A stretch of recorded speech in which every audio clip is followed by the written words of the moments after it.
Bu anlattıklarımı yazarken ellerim titriyor. Çünkü bazı yerler vardır. Oraya sadece bedeninle değil, aklınla da girersin. Ben aklımı orada bıraktım. Adım Ali. Bu hikayeyi anlatmamın sebebi ne ün ne de para. Zaten anlatacak olsam kim inanır bilmiyorum. Ama birileri bilsin istiyorum. Benim başıma gelenlerin başkalarının da başına gelmemesi için. O köyde herkes Cinlitepe derdi oraya. Haritalarda adı yoktu. Yaşlılar adı anılmaz derdi. Gençler gülüp geçerdi. Ben de öyleydim. Ta ki o güne kadar. Çobanlık yapıyordum. Babamdan kalma bir işti.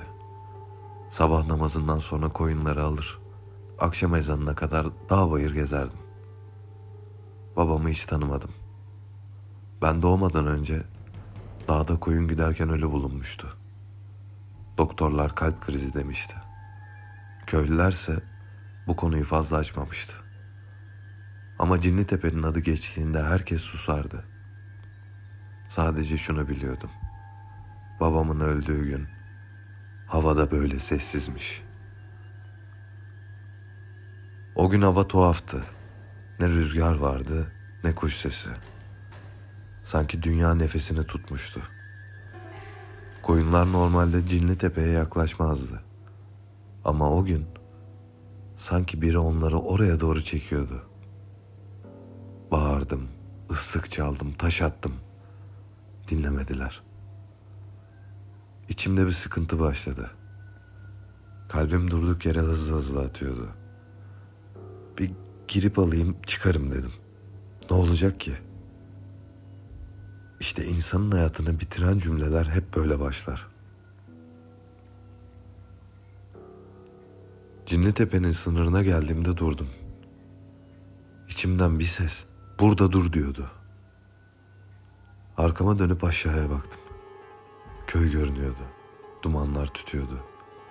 Yani geri dönsem her şey normale dönebilirdi. Ama dönmedim. Dilimden istemsizce döküldü. Bismillah. Bir adım attım. O an sessizlik çöktü. Cinlitepe'nin içine girer girmez şunu fark ettim. Ayak sesim yoktu. Toprağa basıyordum ama ses çıkmıyordu. Sanki zemin boştu. Kuş yoktu, böcek yoktu. Koyunlar bir noktada durdu. Hepsi aynı yere bakıyordu. Tepenin ortasında eski bir taş dizilimi vardı. Daire şeklindeydi. Ortası çökmüş. Yaklaştıkça başım dönmeye başladı. Kalbimin sesini kulaklarımda duydum. Bir an durdum, tekrar söyledim. Bismillah. Ama sesim yankılanmadı. Tam o anda burnuma ağır bir koku geldi. Islak toprak ve yanık saç. O an bir ses duydum. Ama kulaklarımla değil, sanki kafamın içindeydi. Ali. Olduğum yere çakıldım. Estağfurullah dedim. Bismillah. Döndüm. Kimse yoktu. Ama yalnız değildim. Ses tekrar geldi. Ali.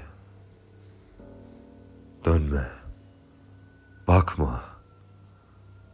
Kalbim göğsümü parçalayacak gibiydi. Taşların arasından biri çıktı.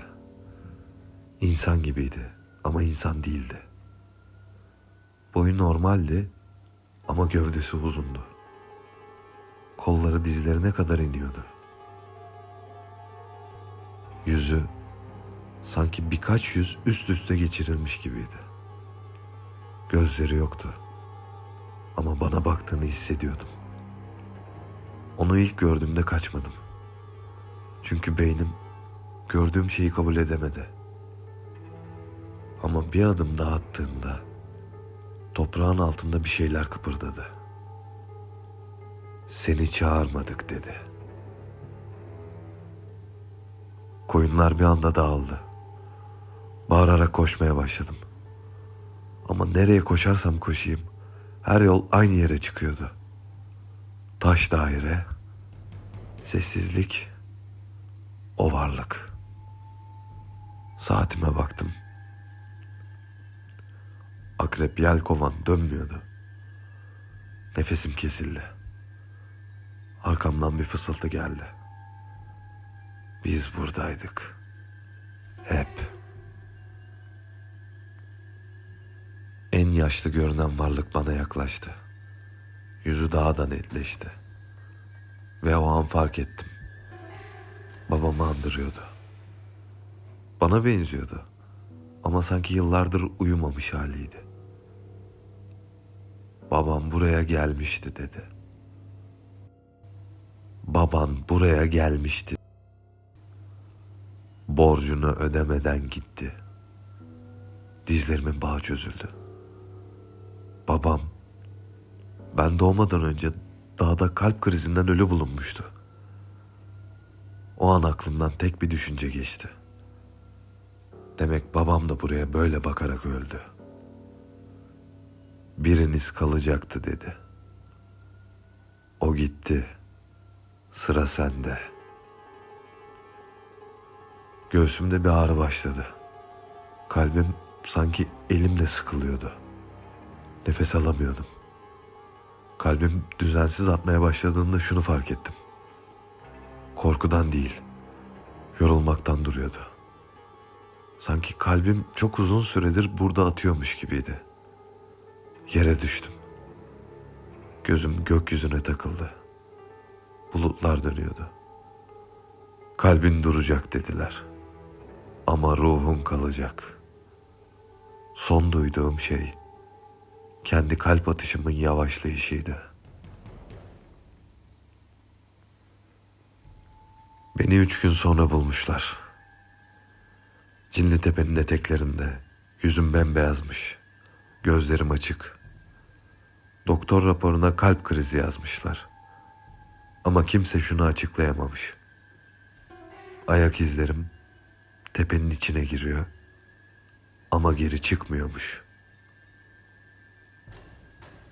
Eğer bir gün hayvanlar durduk yere kaçıyorsa, sessizlik aniden çöküyorsa, ismin kulağına fısıldanıyorsa, arkana bakma. Çünkü bazı tepeler can alır. Eğer tüylerin diken diken olduysa takip et. Korku burada bitmiyor.